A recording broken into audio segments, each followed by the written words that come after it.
వరంగల్ నగరంలోని మట్టేవాడ పోలీస్ స్టేషన్లో ACP Nandaram Nayak press meet నిర్వహించారు. ఈ సందర్భంగా మాట్లాడుతూ మే 11వ తేదీన బ్యాంక్ కాలనీ శాంతినగర్లో భయ్యా స్వామి ఇంట్లో తాళం పగలగొట్టి దొంగతనానికి పాల్పడిన ఇద్దరు అంతరాష్ట్ర దొంగలను పట్టుకోవడంలో మట్టేవాడ పోలీసులు ముఖ్యమైన విజయం సాధించినట్లు తెలిపారు. సుమారు 7 గంటల సమయంలో మట్టవాడ పోలీస్ స్టేషన్ పరిధిలోని బ్యాంక్ కాలనీలో భయ్యా స్వామి గారి ఇంట్లో కొంతమంది గుర్తు తెలియనటువంటి దొంగలు దొంగతనం చేసినటువంటిది కంప్లైంట్ రావడం జరిగింది. దాంట్లో 10 తులాల బంగారము సుమారుగా దొంగలు ఎత్తుకుపోయారని చెప్పేసి మట్టవాడ పోలీస్ స్టేషన్లో అదే రోజు వచ్చి కంప్లైంట్ ఇవ్వడం జరిగింది. ఆ కంప్లైంట్ పైన మట్టవాడ సిఐ గారు కేసు నమోదు చేసి ఎస్ఐ నవీన్ ఆధ్వర్యంలో ఒక డెడికేటెడ్ టీంను ఈ దొంగలను పట్టుకోవడానికి ఒక డెడికేటెడ్ టీంను ఫామ్ చేసి ఈ కేసు ఛేదించడానికి ఎఫర్ట్స్ స్టార్ట్ చేయడం జరిగింది. అందులో భాగంగానే మా టీం అన్ని రకాల ఎవిడెన్సెస్, ఇటు టెక్నికల్ ఎవిడెన్స్, అటు హ్యూమన్ ఇంటెలిజెన్స్, అన్ని రకాల ఎవిడెన్సెస్తోని ఈ నేరస్తులను గుర్తించడం జరిగింది. వెంకటి రామ గోద్మ ఇతని మధ్యప్రదేశ్, షేరాలి సయ్యద్ మోతీ అలియాస్ రహీం ఈయనది మహారాష్ట్ర.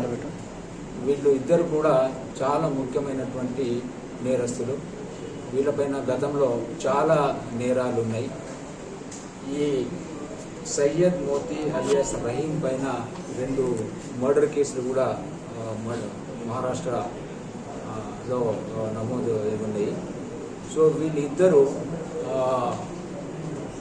వరంగల్ రైల్వే స్టేషన్కి వచ్చి, యాక్చువల్లీ వీళ్ళ మోడస్ ఆపరెండి ఎట్లా ఉంటుందంటే, ఏదో ఒక ట్రైన్ ఎక్కడము, రైల్వే స్టేషన్లో దిగడము, సమీపంలో ఉన్నటువంటి కాలనీకి వెళ్ళడము, ఒక ఇల్లు సెలెక్ట్ చేసుకోవడము, ఆ ఇంట్లో దొంగతనం చేసుకొని మళ్ళీ తిరిగి వెళ్ళిపోవడము వీళ్ళ మోడస్ ఆపరెండి. అదే రకంగా వీళ్ళిద్దరు కలిసి ట్రైన్లో వరంగల్ రైల్వే స్టేషన్కి వచ్చి 11వ తారీఖు మేన రైల్వే స్టేషన్లో దిగిన తర్వాత వాళ్ళు నడుచుకుంటూ మన బ్యాంక్ కాలనీకి వచ్చి ఈ భయ్యస్వామి గారి ఇంటిని సెలెక్ట్ చేసుకొని వాళ్ళ ఇంట్లో ఎవరు లేనిది చూసి తాళాలు పగలగొట్టి ఇంట్లోకి దూరి ఉన్నటువంటి 10 తులాల బంగారాన్ని ఎత్తుకొని పోవడం జరిగింది. సో దానిపైన మా inspector and Naveen SI team work out చేసి వీళ్ళను ఇద్దరిని కూడా గుర్తించడం జరిగింది. వీళ్ళను చాలా ఎఫర్ట్స్తోని మరి వీళ్ళ ఇద్దరిని ఈరోజు అరెస్ట్ చేయడం జరిగింది. వీళ్ళ దగ్గర ఇంటాక్ట్ ప్రాపర్టీ ఏదైతే ఇంట్లో నుంచి బంగారం పోయిందో సేమ్ ఇంటాక్ట్ ప్రాపర్టీని ఆ ఇద్దరు నేరస్తుల దగ్గర ఈరోజు స్వాధీనం చేసుకొని వాళ్ళని ఈరోజు రిమాండ్కి పంపడం జరుగుతూ ఉంది. సో ఇది యాక్చువల్గా అంతర్రాష్ట్ర ముఠా. ఇది చాలా ఇంపార్టెంట్ నేరస్తులు. సో షార్ట్ పీరియడ్లో మనకు 15 డేస్లోనే ఇంత ఇంపార్టెంట్ క్రైమ్ను